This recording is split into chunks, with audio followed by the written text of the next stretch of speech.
Welcome back to another Mast Digital Dahua how-to video.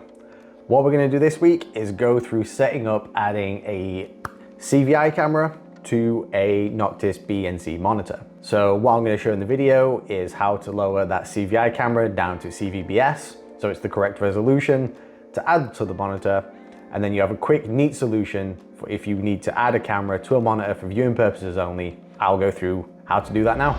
So this is what the camera display looks like when connected straight into the monitor. At the minute, we have a 5 megapixel camera trying to output 5 megapixel to the display. And as you can see, the signal is not recognized, so it shows as this gray pattern.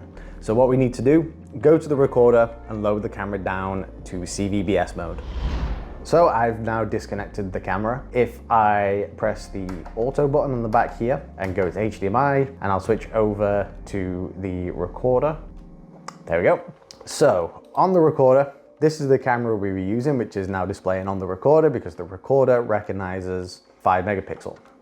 To get to the CVI cameras menu, we need to go to the PTZ control and click this Iris Plus button here, which then opens up the CVI menu to give you a few more options than you can get on the recorder.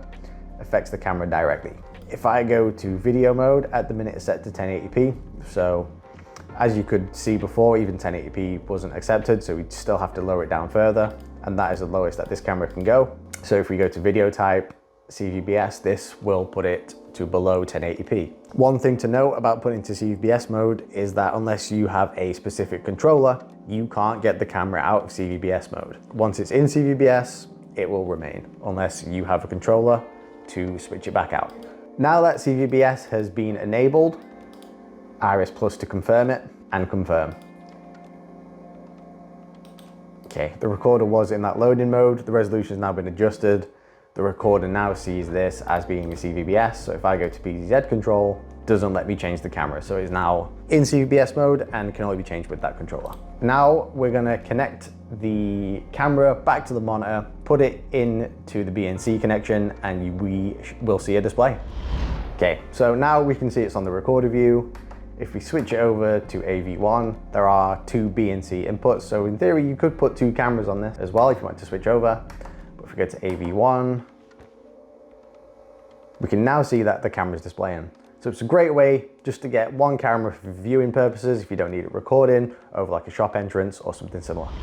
And there we have it. Nice, easy, simple. All you'll need is a recorder to lower down the camera first, the monitor itself, and the camera. And then you've got a nice, easy solution to have a camera connected to a monitor just to view, no recording necessary. Thanks for watching, and I'll see you on the next one.